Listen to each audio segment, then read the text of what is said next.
सभागार में सभी सज्जन महानुभाव आंखें बंद कर मेरे साथ पवित्र गायत्री का उच्चारण करेंगे।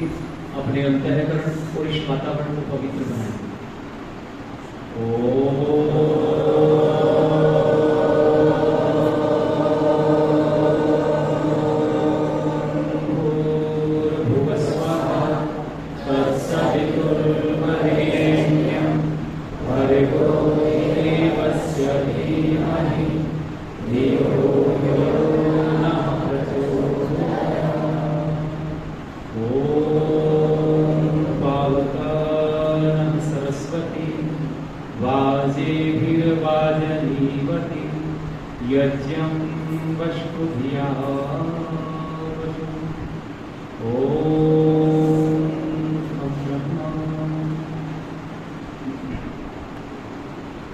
उस चर्चा से हमारे जीवन में कितना सुधार आएगा, हमारा जीवन किस तरीके से उन्नत बनेगा, श्री रामचंद्र ने वो कौन से कार्य किए जिन कार्यों को करने से व्यक्ति श्रेष्ठ बनता है, भगवान बनता है। ऐसे महान श्रेष्ठ कार्य करते हुए हम भी अपने जीवन को उन्नत बनाएं, ऐसी चर्चाएं हमने आपके बीच में रखी। आज इस चर्चा को मैं प्रारंभ करने से पूर्व आप लोगों से निवेदन करता चलूं कि पूरा देश आज एक पर्व मना रहा है। पूरे देश के अंदर आज एक पर्व बड़े उत्साह के साथ मनाया जा रहा है। आप सब मुझे बताएं उस पर्व का नाम क्या है? जी, हरेला पर्व तो मनाया जा रहा है, लेकिन आज गुरु पूर्णिमा क्या मनाया जा रहा है बच्चों? गुरु पूर्णिमा। और देखिए गुरु पूर्णिमा वो दो नामों से और पुकारा गया समाज। एक कहा गया है आषाढ़ पूर्णिमा और दूसरा नाम पुकारा गया वेद व्यास पूर्णिमा। अब आप विचार करके देखो, ये अलग अलग नामों से अलग अलग जगह पर लोगों ने इसको प्रतिष्ठापित करने का काम किया, मनाने का कार्य किया। यदि वैज्ञानिक पहलू की मैं बात करूं, वैज्ञानिक पक्ष की बात करूं, तो आषाढ़ पूर्णिमा के नाम से भूगोल के जितने भी वैज्ञानिक है, शोध शास्त्री है, वो आज के दिवस को आषाढ़ पूर्णिमा के नाम से मनाते हैं। और ये क्यों मनाते हैं? क्योंकि अल्ट्रावायलेट विकिरण आज प्रकृति के अंदर, वातावरण के अंदर होती है और उसका शरीर पर और मन पर बड़ा गहरा प्रभाव पड़ता है। तो उसका एक वैज्ञानिक महत्व है आषाढ़ पूर्णिमा का। पूर्णिमा तो अलग अलग होती है। कार्तिक पूर्णिमा है, आपकी जो है ना माघ की पूर्णिमा है, आपकी पौष की पूर्णिमा है, आपकी फाल्गुन की पूर्णिमा है। पूर्णिमाएं अलग अलग है, लेकिन जो आषाढ़ की पूर्णिमा है उसका वैज्ञानिकों ने अपने शब्दों में एक विशेष महत्व दिया। लेकिन पौराणिक जगत में एक पूर्णिमा का जिक्र आज पूरे पौराणिक जगत में हो रहा है। वो कौन सी है? व्यास पूर्णिमा। कहते हैं आज के दिवस एक ऐसे अद्भुत व्यक्तित्व का जन्म हुआ जिनको क्या कहा गया? महर्षि वेद व्यास। अच्छा बताओ बच्चों मुझे, या आप सब जितने लोग हैं लंबे समय से सुनते आ रहे हैं, वेद व्यास किसे कहते हैं? आपने मैथमेटिक्स पढ़ा होगा, गणित को यदि आपने पढ़ा है तो व्यास किसे कहते हैं? व्यास यानी एक सर्किल होता है, एक वृत्त होता है, और वृत्त का जो बिंदु है, वृत्त का जो केंद्र है, उस केंद्र को पार करते हुए एक रेखा इस छोर से उस छोर तक जाती है तो क्या कहलाती है? बोलो। और उसको अगर आधा कर दिया जाए तो क्या बन जाएगा? त्रिज्या बन जाएगा। लेकिन व्यास है और व्यास के पहले क्या लगा? वेद।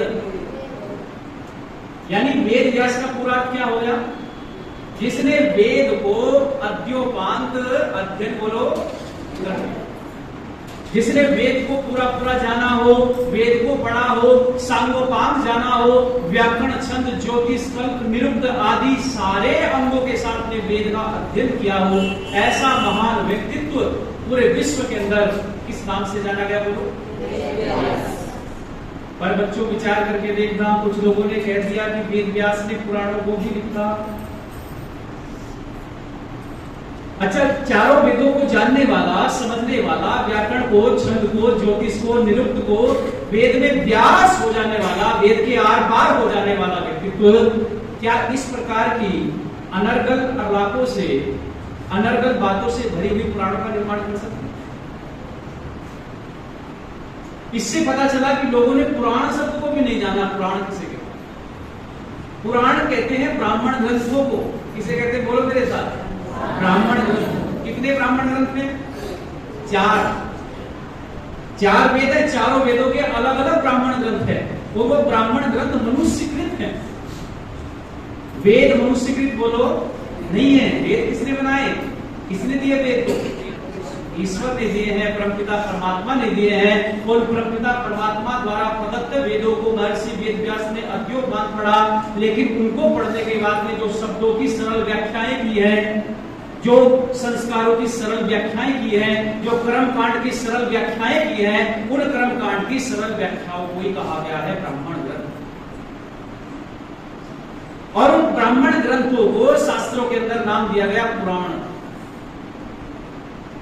अब याद रखना, उन ब्राह्मण ग्रंथों में लेस मात्र भी त्रुटि नहीं है, कहीं किसी व्यक्ति का जिक्र नहीं है, कहीं किसी व्यभिचार का जिक्र नहीं है। लेकिन फिर ये पुराण क्या है जो आज 18 पुराने समाज के अंदर दंदना रही है, और लोग कहते हैं महर्षि वेद व्यास ने। मैं आप जिक्र कर रहा हूं, आज व्यास पूर्णिमा को हम मना रहे हैं, आज गुरु पूर्णिमा को हम मना रहे हैं, पर विचार करके देखिए महर्षि वेद व्यास ने अद्योपांत वेदों का अध्ययन किया लोगों, और हमारे सामने ऐसे ऐसे व्यक्तियों का जीवन चरित्र प्रस्तुत किया, और वो निष्पक्ष भाव से किया। जो अधर्म से जुड़े हुए थे उनका अधर्म का चित्रण किया, और जो धर्म से जुड़े थे बोलो धर्म का। महाभारत को लिखने के पश्चात वो व्यक्ति समाज के अंदर किस तरीके से अपनी प्रतिष्ठा को बना करके रखा, लेकिन लोगों ने महर्षि वेद व्यास को भी नहीं छोड़ा। उनके नाम से ऐसी अनर्गल पुराणों का जिक्र करते हैं, जो पुराने भाट उच्चारणों ने लिखी।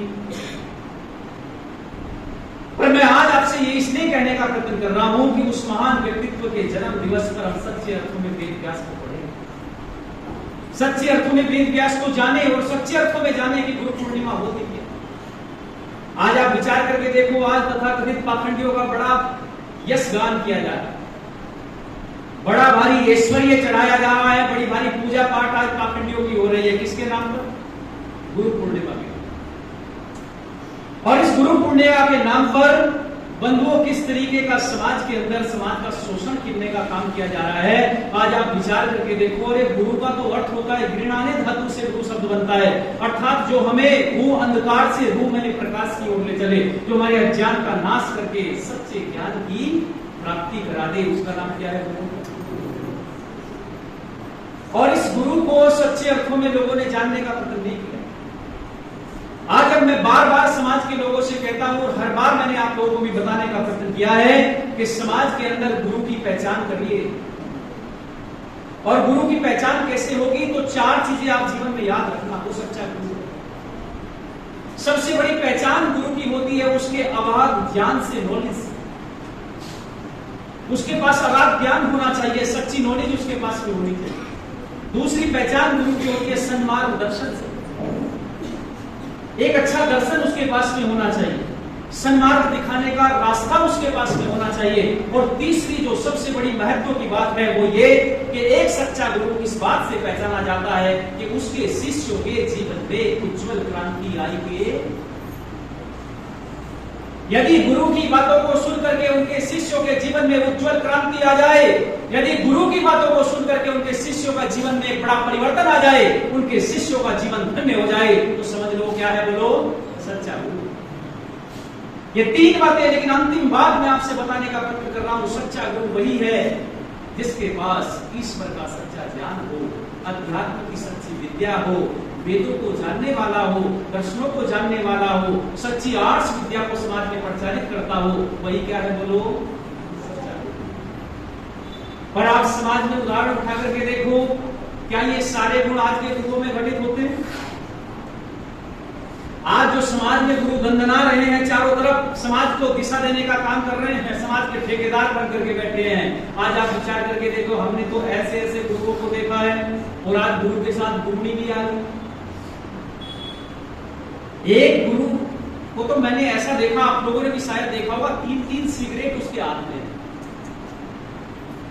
और बड़ा शरीर को इतना सजाया हुआ बहरूपिये का रूप धारण करके 3 सिगरेट हाथ में लेकर के ऐसे सूख मार करके धुआं उड़ा रही है, और देवी की मूर्ति लगा रखी है, और बहुत बड़ी गुरु बनी हुई है। आप लोग समाज में देखते हो। मैं वो नहीं कह रहा हूं, आप लोगों से मैं बताना चाहता हूं, सच्ची दिशा देने वाला, सन्मार्ग देने वाला, और ये चिंतन हमारे अंदर होना चाहिए। हम किसको गुरु बना रहे हैं? हम किसके मार्गदर्शन में आगे बढ़ रहे हैं? समाज को सही दिशा देने का काम कौन कर रहा है? क्या ऐसे गुरु समाज को सही दिशा देंगे जो गुरु कहते हैं कि हमारे चरणों की धूल यदि आपको मिल जाएगी तो आपके असाध्य रोग ठीक हो जाएंगे, और चरणों की धूल को प्राप्त करने के लिए असंख्य भीड़ होगी। क्या वो सच्चे गुरु हैं जो कहते हैं कि हमारे नल का पानी पी लो तो अविवाहितों का विवाह हो जाएगा? विचार करके देखिए, बेरोजगारों की नौकरी लग जाएगी, पढ़ने की आवश्यकता नहीं है, कुछ भी करने की आवश्यकता नहीं है, बस क्या कर लो, गुरु जी के नल का पानी भर के ले आओ, उसको पानी को पी लो से बेरोजगारी भी समाप्त हो जाएगी, भूखमरी समाप्त हो जाएगी, गरीबी समाप्त हो जाएगी, सारा समाज सही हो जाएगा। अच्छा बंधुओं, विचार करके देखो, फिर तो कुछ भी करने की आवश्यकता नहीं, बस गुरु के नल का पानी ले आओ। पर ये समाज किस दिशा की तरफ जा रहा है? मैंने निवेदन किया आपके बीच में, गुरु की पहचान होती है उसके शिष्य से, गुरु की पहचान होती है उसके सत्य ज्ञान से, गुरु की पहचान होती है उसके सन्मान दर्शन से। अरे बंधुओं, विचार करके देखिए समाज के अंदर कैसे कैसे गुरु इस आर्ष परंपरा ने दिए। आप सृष्टि के आदि से लेकर के चलो, ब्रह्मा से लेकर के जैमिनी पर्यंत जिन ऋषियों ने समाज का सही नेतृत्व किया है, आज उन गुरुओं की मान्यता भी समाज के अंदर पाखंडियों के कारण समाप्त हो रही है। आज आप विचार करके देखो, पाखंडी समाज में जिस कदर बढ़ते जा रहे हैं, क्या आज सच्चे गुरुओं की मान्यता बची है समाज के अंदर? आज लोग समझते हैं एक अच्छे और सच्चे गुरुओं की मानते ही ये ऐसा ही होगा। इसलिए आप विचार करके देखिए, आज गुरु पूर्णिमा के पर्व पर आप ये संकल्प लें कि गुरु कैसा होना चाहिए। आप बंधुओं मुझे बताना जरा, त्रेता युग में जिस महापुरुष का मैं जिक्र कर रहा हूं, उस महापुरुष के गुरु कैसे थे? आप विचार करके देखिए, महापुरुष के गुरु कैसे थे? श्री रामचंद्र का हम जिक्र कर रहे हैं और उनकी कथा का, उनके आदर्श जीवन का हम वर्णन आपके बीच में कर रहे हैं, पर कैसे गुरु मिले थे, कितने योग्य गुरु थे। महर्षि वशिष्ठ का जीवन चरित्र पढ़ करके देखेंगे, एक आदर्श उदाहरण समाज। महर्षि विश्वामित्र का जीवन चरित्र पढ़ करके देखेंगे, लेस मात्र निस्वार्थ बोलो नहीं है, लेस मात्र निस्वार्थ उस व्यक्तित्व के अंदर नहीं है। समाज के लिए जीते हैं, राष्ट्र के लिए जीते हैं, जनता के लिए जीते हैं, अपने शिष्यों के कल्याण के लिए जीने वाले गुरु हैं, जिन्होंने क्या बनाया? एक ऐसा व्यक्तित्व समाज को दिया जो राम के रूप में प्रतिष्ठित। आप द्वापर युग में देखो, एक ऐसे गुरु हुए जिनका नाम संदीपनी था। एक ऐसा अद्भुत शिष्य तैयार किया जिसने समाज को नेतृत्व देने का काम किया है, धर्म की स्थापना किया, धर्मियों का नाश किया, और शिष्य का नाम क्या था बोलो? योगीराज कृष्ण। सांदीपनी गुरु हुए, उन्होंने शिष्य दिया, और आगे चल करके इस कलयुग में भी एक ऐसे गुरु हुए जिन्होंने ऐसा अद्भुत शिष्य दिया जिसने समाज को सही दिशा देने का काम किया। और वो गुरु कौन थे बोलो? दंडी गुरु बिरजानंद, जिनके अद्भुत शिष्य हुए कौन बोलो बच्चों? महर्षि स्वामी दयानंद सरस्वती। महर्षि स्वामी दयानंद सरस्वती। और ये गुरु परंपरा आर्ष परंपरा है। इस आर्ष परंपरा में पदे पदे पर आपको त्याग नजर आएगा, पदे पर कहीं पर भी स्वार्थ नजर नहीं आएगा। हर कदम पर त्याग है, हर कदम पर सहनशीलता है, विनम्रता है, वैज्ञानिकता है, वेद की बातें हैं। एक भी चीज पाखंड से जड़ित बोलो नहीं है, जो गुरु परंपरा मैंने आपको। और इसी गुरु परंपरा को सीखा है ऋषियों ने वेदों से। देखो वेदों में क्या लिखा है, और वेद क्या कहते हैं? वेद के आधार पर ऋषियों ने दर्शनों को बनाया, और एक दर्शन है जिसका नाम है योग दर्शन। किसने लिखा बोलो? महर्षि पतंजलि। और महर्षि पतंजलि ने योग दर्शन को बनाया। 4 पाद दिए, 195 सूत्र है, और पहले ही पाद का 26वां सूत्र है। वो गुरु का जिक्र कर रहा है। गुरु कौन है? महर्षि पतंजलि ने प्रथम पाद में 26वें सूत्र में कहा है कि स ऐसे पूर्वे सामपि गुरु कालेनान अवच्छेदान। महर्षि पतंजलि कहते हैं गुरु कौन है? तो कह रहे हैं कि वो स माने वह कौन? परमपिता परमेश्वर। उसके लिए कहा स ऐसे पूर्वे सामपि गुरु कालेन अवच्छेदात, अर्थात वो गुरु ऐसा है जो काल की भी पकड़ में नहीं आता, काल भी उसको काट नहीं सकता। ऐसा गुरु है यानी काल से परे। काल मैंने समय, समय मैंने जन्म, और बोलो मैंने जितने सांसारिक गुरु हैं, सांसारिक गुरु काल के चक्र में फंस जाते हैं।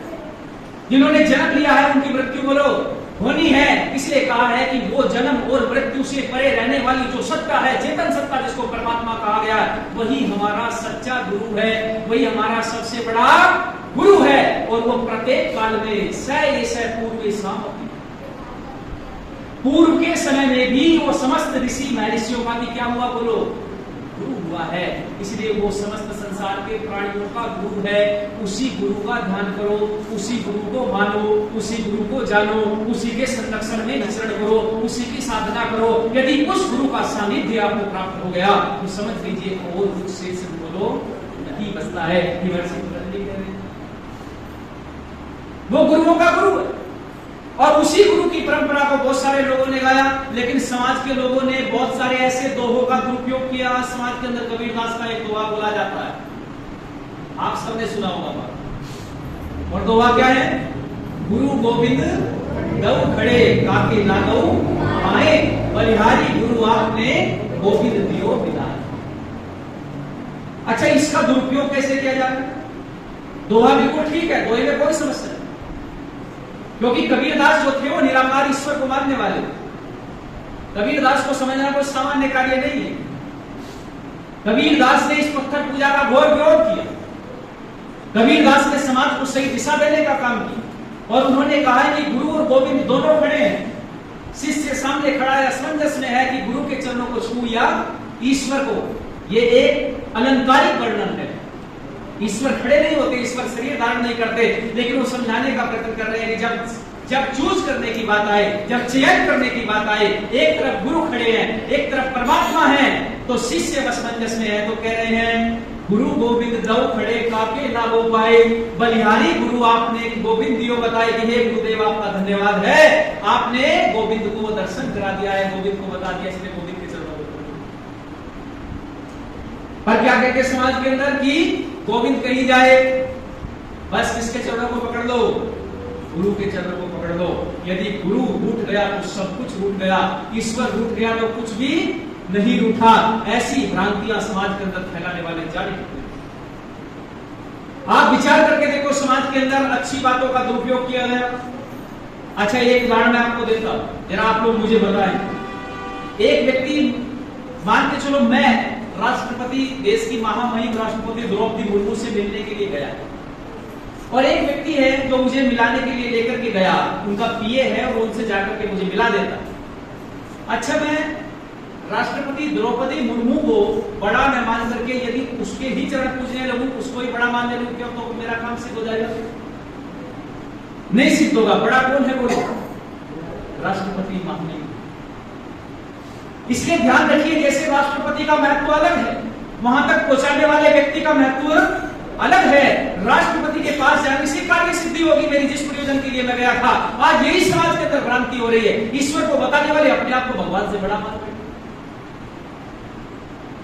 यदि ईश्वर से बड़ा अपने आप को मान बैठे हैं, तभी तो ये कारण बन रहा है कि समाज के अंधी दौड़ है। जिस आनंद की, जिस चाह की, ईश्वर से हम आनंद की जो प्रार्थना करते हैं, जो आनंद पाना चाहते हैं, वो प्राप्त नहीं हो रहा है। आज समाज अंधा दौड़ में भागा जा रहा है, लेकिन कुछ भी सत्य प्राप्त नहीं हो रहा। गुरु पूर्णिमा के इस पावन पर्व पर हमें समझने की आवश्यकता है, सच्चा गुरु ईश्वर, और उस ईश्वर को ही जानने का प्रयत्न करे, उस ईश्वर को मानने का प्रयत्न करे, उसी ईश्वर के मार्ग पर चलाने का काम इस देश के अंदर, इस कलयुग के अंदर ऐसे महान व्यक्तित्व ऋषि दयानंद आए, जिन्होंने हमको सही दिशा देने का काम किया। आज मैं आप लोगों से यही चीज बताने का प्रयत्न कर रहा हूं। आप देखो कि ऋषिवर दयानंद के जीवन में जिस समय गुरु विरजानंद नहीं थे, उस समय वो भटक रहे थे। जब तक एक सच्चा गुरु नहीं मिला, तब तक वो यत्र तत्र जा रहे थे। जिस आनंद को प्राप्त करना चाह रहे थे, जो आत्मा दौड़ रही थी आनंद के लिए, वो आनंद कहीं पर प्राप्त नहीं हो रहा है। इस गुरु के पास जाते हैं, उस मठाधीश के पास जाते हैं, उस मंदिर में जाते हैं, चारों तरफ यत्र तत्र बोल रहे हैं सच्ची शांति बोलो। लेकिन एक ऐसे गुरु मिलते हैं 1860 में, बताया कि जाओ विरजानंद के पास में, दंडी विरजानंद, और उनके पास में जाते हैं, द्वार खटखटाते हैं, वहां पर गुरु का आदेश हो जाता है, शिक्षा के लिए तैयार हो जाते हैं। पर बंधुओं, समस्या बहुत आती है। देखिए आप कैसा गुरु और कैसा शिष्य, अद्भुत। प्यारे बच्चों, देखिए स्वामी दयानंद के जीवन में कितना संघर्ष था। आप सुनिए जरा, आपको आनंद आएगा और आपको पता चलेगा स्वामी दयानंद को सामान्य शख्सियत नहीं। आज गुरु पूर्णिमा के इस पावन पर्व पर मैं सच्चे गुरु और सच्चे शिष्य का बात आपको बताने का प्रयत्न कर रहा हूं। यदि आपके मस्तिष्क में ये बात बैठ गई बंधुओं, तो आपको पता चलेगा कि आगे समाज को चेले और चेली अपनाने का संस्कार नहीं। गुरुवर ब्रजानंद के पास गए और जिस समय गुरुवर ब्रजानंद ने कहा कि ठीक है मैं तुम्हें विद्या दूंगा, विद्या पढ़ाऊंगा, लेकिन उससे पूर्व जितनी भी पुस्तकें तुमने पढ़ी है ये सारी अनार्स ग्रंथ हैं, ये सब ऐसे ग्रंथ हैं जो मनुष्यकृत हैं, तुमने जिनको पढ़ा मैं मनुष्यकृत ग्रंथों को नहीं पढ़ा सकता, इसलिए जाओ इन अनार्स ग्रंथों का बहिष्कार कर दो, उनको त्याग दो। और आप विचार करके देखो, स्वामी दयानंद उठे और उठ करके सारे ग्रंथों को यमुना नदी के अंदर डाल करके आए, अपने गुरु की बात को शायद स्वीकार।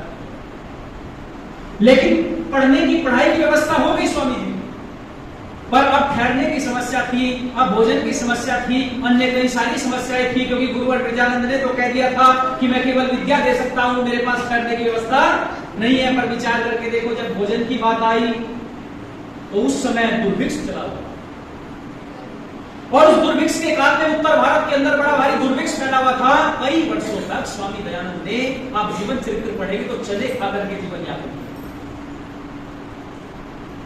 पर अपने गुरु का आंगन नहीं छोड़ा, अपने गुरु का दरवाजा नहीं छोड़ा। एक सच्चा गुरु मिल गया था, आत्मा की प्यास शांत होने लगी थी। दयानंद ने, अरे बंधुओं विचार करके देखो, चले खाकर के कई वर्षों तक जीवन यापन किया, लेकिन एक व्यक्ति फिर ऐसे मिल गए।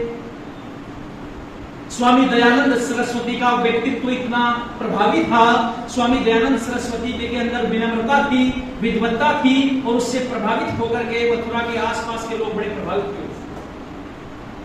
और एक व्यक्ति मिला, और वे व्यक्ति कौन थे? आपने पढ़ा होगा जीवन चरित्र में, जिनका नाम क्या था? अमरलाल ज्योतिष।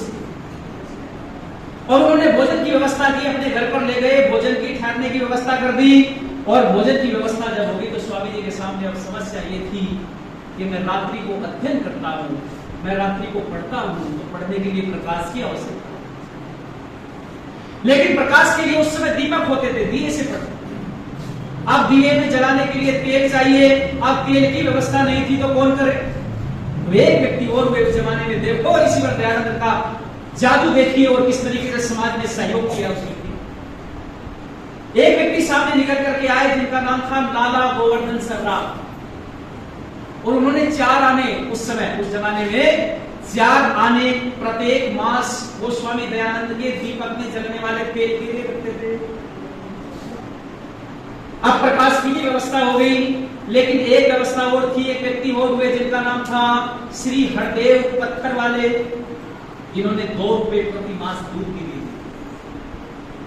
स्वामी जी की ठहरने की व्यवस्था हो गई, भोजन की व्यवस्था हो गई, पढ़ने की व्यवस्था हो गई, और पुस्तकों की भी व्यवस्था हो गई। सारी पुस्तकें जो नदी में बहा करके आ गए थे, एक महावास्य खरीदा, और वहां के लोगों ने दंडी ब्रजानंद जी की प्रेरणा से सारे लोगों ने 31 रुपए इकट्ठे किए और उससे एक महावास्य की पुस्तक खरीदी। तब जाकर के स्वामी जी ने अध्ययन किया, और 1860 से लेकर के 63 तक 2.5 से 3 वर्ष में स्वामी दयानंद ने पूरा अध्ययन किया, विद्या को प्राप्त।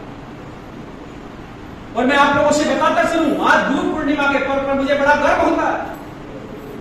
आप विचार करके देखिए कितना त्याग भाव, कितना त्याग गुरु शिष्य के अंदर रहा होगा। ये हम सबके कल्याण के लिए गुरु शिष्य एकत्रित हुए, इकट्ठे हुए, और कैसा अद्भुत चीजें मांगी गई। ना तो गुरुवर ब्रजानंद के अंदर स्वार्थ है, और न बोलो स्वामी दयानंद के अंदर स्वार्थ है, अपने लिए कुछ नहीं मांगा। संगम भी होता है, मिलन भी होता है, तो समाज के लिए। विद्या अध्ययन ने किया है तो बोलो समाज के लिए, अरे मिले हैं तो समाज के लिए, और बिछड़े हैं तो बोलो समाज के लिए। 1860 में आने से लेकर के और 1863 तक जितनी भी विद्या प्राप्त की, उसमें कितने सारे ऋषि के हो। प्यारे बच्चों और आर्यभद्र पुरुषों, एक बार ऋषिवर दयानंद का जीवन चरित्र जीवन में जरूर आपको पता चलेगा कि जिस समय अध्ययन कर रहे थे, स्मरण शक्ति कितनी तेज थी स्वामी दयानंद, और कैसी अद्भुत स्मरण शक्ति थी। एक बार जिस पाठ को पढ़ लेते थे उसको बोलो याद कर लेते थे। और जब इस प्रकार की स्मरण शक्ति को गुरुवर ब्रजानंद ने देखा तो उन्होंने निश्चय कर लिया कि मैं दयानंद को एक पाठ केवल एक ही बार पढ़ाऊंगा, दूसरी बार, क्योंकि वो जानते थे कि अद्भुत स्मरण शक्ति है। एक बार जिस पाठ को पढ़ा लिया उसको याद कर लिया, दूसरी बार पढ़ाने की आवश्यकता नहीं होती थी। तो एक बार की घटना ऐसी हो गई, वो घटना यह थी कि स्वामी दयानंद को एक पाठ पढ़ाया, वो विस्मृत हो गया। अष्टाध्यायी जो महाभाष्य था, अष्टाध्यायी की प्रयोग विधि वो विलुप्त हो गई, विस्मृत हो गई। अब विस्मृत हो गई, जाते जाते रास्ते में याद करने का प्रयास कर रहे थे पर याद नहीं हो रही थी। वापिस गुरु के पास आए, गुरु से प्रार्थना की कि दोबारा बता दो, पर गुरु ने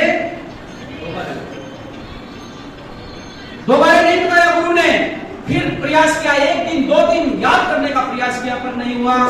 फिर गुरु के पास गए, पर गुरु विरजानंद कितने स्ट्रिक्ट गुरु हुआ करते थे, आप विचार करके देखना कैसा नेतृत्व था गुरु का, कैसा शिष्य बनाया, अद्भुत शिष्य तैयार किया है समाज के लिए। कहा कि नहीं बताऊंगा, स्वयं याद करना पड़ेगा। और एक चीज और कह दी कि जब तक पिछला पाठ याद नहीं करोगे अगला पाठ। अब देखिए समस्या एक थी, लेकिन अब दो समस्या हो गई है दयानंद साहब। अब विचार करने लगे, एक चीज और कह दी कि दयानंद अब समय बहुत हो गया है, अगर अब तुमने पाठ नहीं सुनाया तो तुम्हारे पास केवल एक ही मार्ग है, मेरी इस ड्योढ़ी पर, मेरी इस पाठशाला में कदम मत रखना, सामने यमुना नदी बह रही है, जाकर के उसमें डूब कर मर जाना।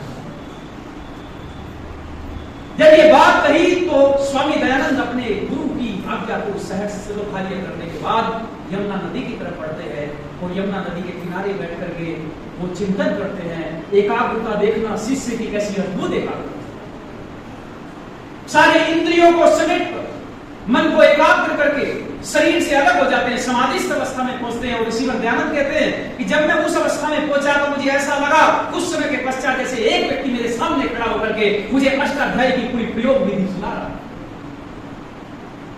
और जब वो प्रयोग विधि मेरी याद आ गई, याद आने के पश्चात जैसे मेरी चेतना लौटी और मैं चेतना से बाहर आया, मैंने गुरु के पास में जाकर के पूरी पाठ विधि, पूरी प्रयोग विधि गुरु को सुना दी।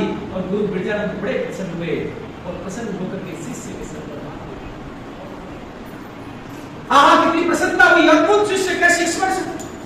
और अपने गुरु को उस अनुभूति को बताया। विरजानंद दंडी को ये निश्चय हो गया कि जो मैंने संकल्प किया था समाज के अंदर कि आज जो वेद विद्या विलुप्त हो रही है, समाज के अंदर पाखंड अनाचार बढ़ता जा रहा है, उस पाखंड को दूर करने का काम मेरा ये शिष्य दयानंद करेगा।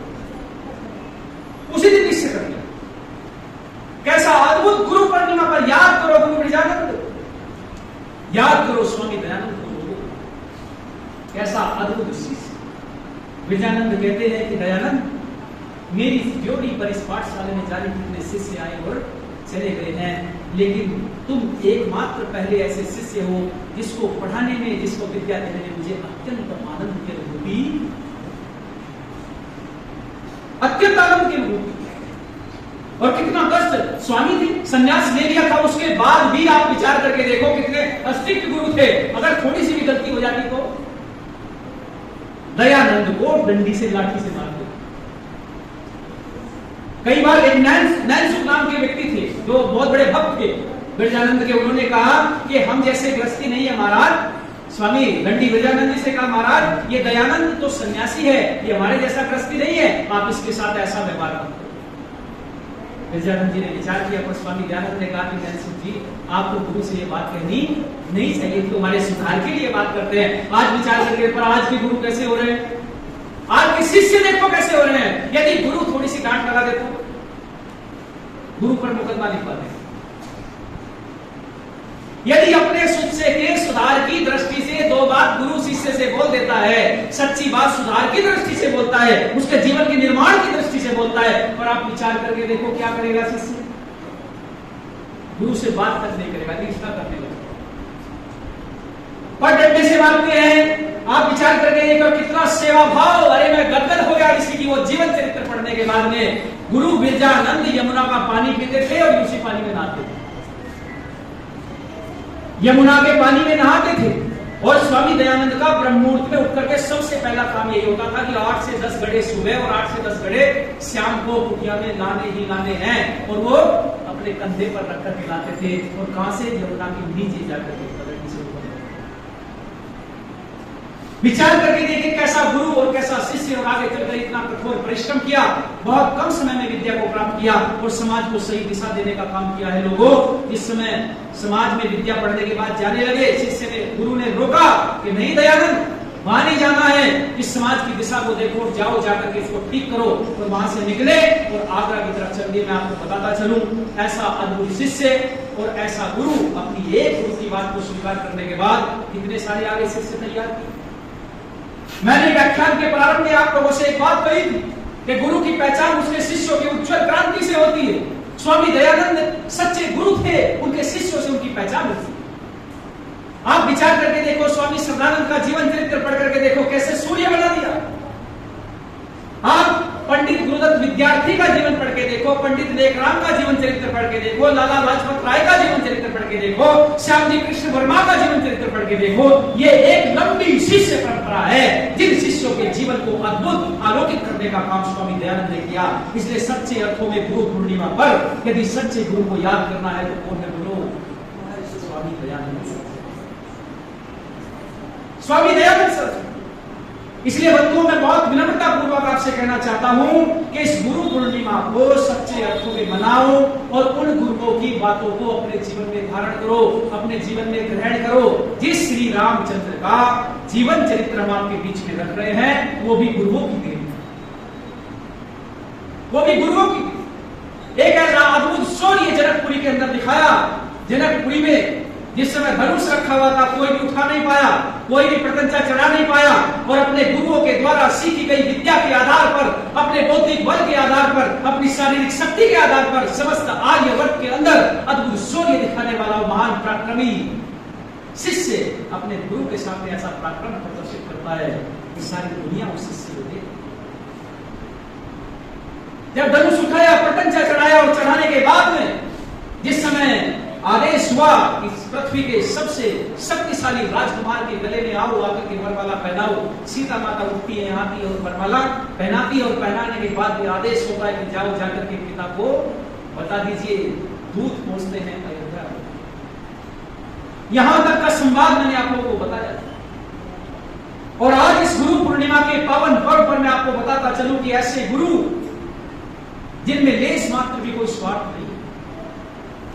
महर्षि वशिष्ठ, महर्षि विश्वामित्र जैसे गुरु का निर्देशन पाकर के, उनका नेतृत्व पाकर के कैसा अद्भुत व्यक्तित्व आज समाज के अंदर आगे बढ़ रहा है, जिनका विवाह संस्कार होना है, और दूत जाते बड़ी द्रुत गति से जाते, 4 दिवस लगते हैं, क्योंकि यहाँ नहीं है। मिथिला कहाँ है? नेपाल में है। और आना कहाँ था?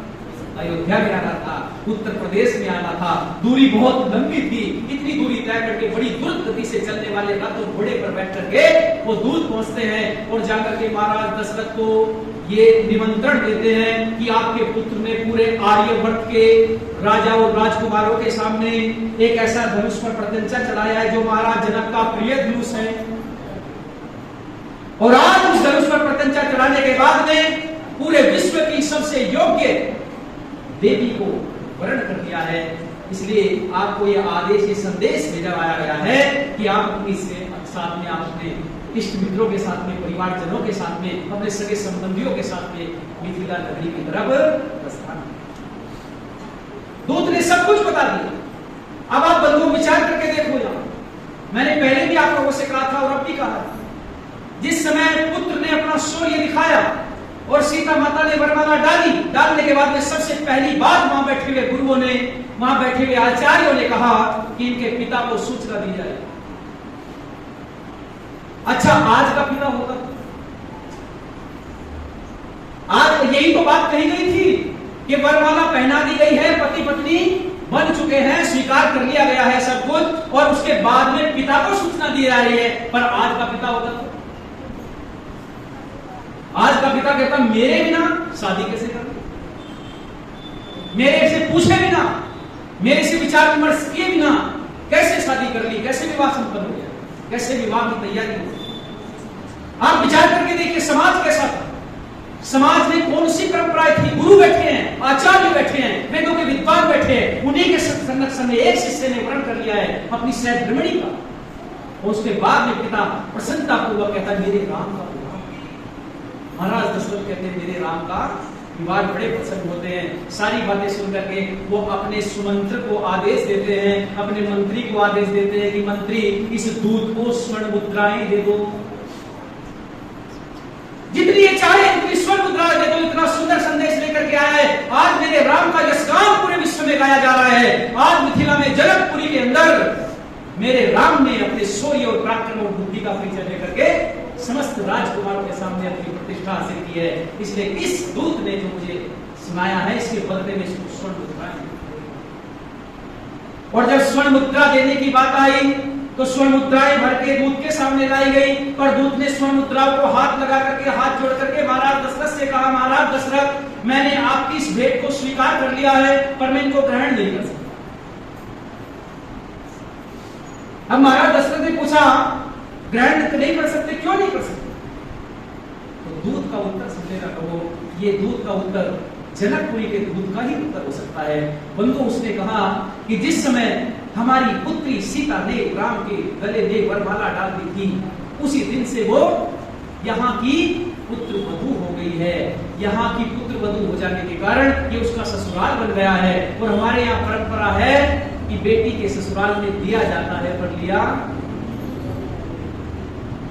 नहीं जाता। हमारी पुत्री के समान एक दूत का आचरण देखना है, दूत का व्यवहार देखना है, चरित्र देखना दूत का लोगों। और ये सुनने के बाद में महाराज दशरथ ने ये कहा, गदगद हो गए महाराज दशरथ कि जिनके दूत इतने आचरणवान हो, इतने आज्ञाकारी हो, मां के राजकुमार, मां की रानियां, मां के पुरुष की मां। बारात चलती है, और बारात जब चलती है लोगों, तो महर्षि वाल्मीकि लिखते हैं कि बारात में अग्रिम पंक्ति में किसी महर्षि को,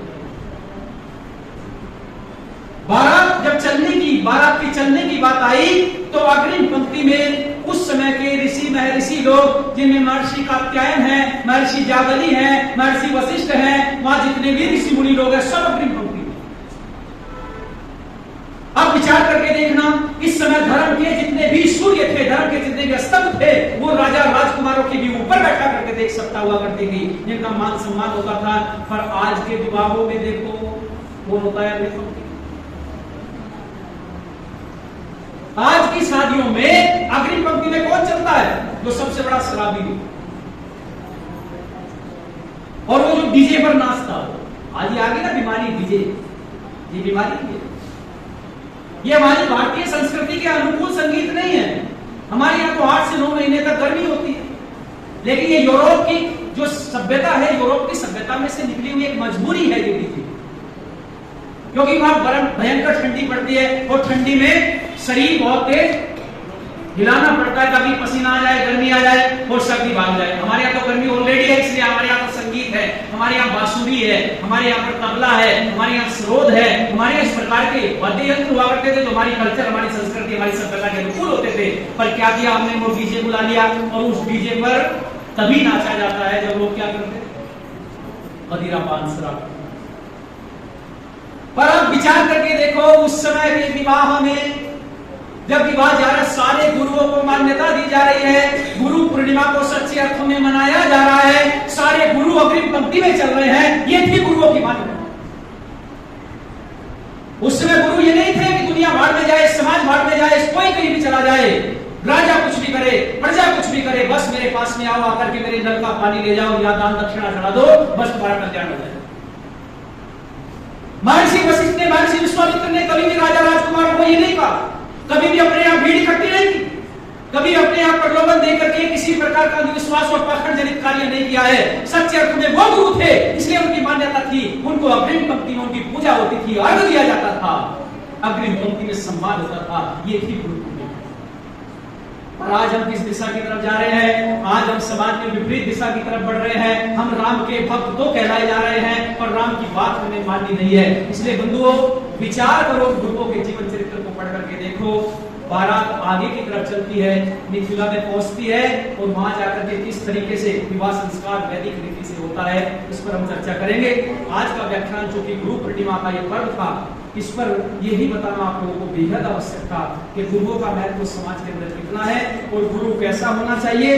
वैदिक परंपरा के अनुकूल चलने वाले गुरु को सम्मान दो, सत्कार दो, उसका भरण पोषण करो, उसको आगे बढ़ाने का काम करो, साथ लेकर के चलो, जो सही दिशा देने का काम करता है, और जो पाखंड परोसता है उससे बचने का काम करो। अपनी बुद्धियों को देख से समाज के अंदर विचरण करो। इसी विश्वास के साथ मेरा समाज बढ़िया बने, उत्तम बने, इस गुरु पूर्णिमा की बहुत बहुत शुभकामनाएं देता हुआ सभी को अपनी वाणी को विराम देता हूँ। आपने लक्षित होकर सुना, बहुत बहुत आभार।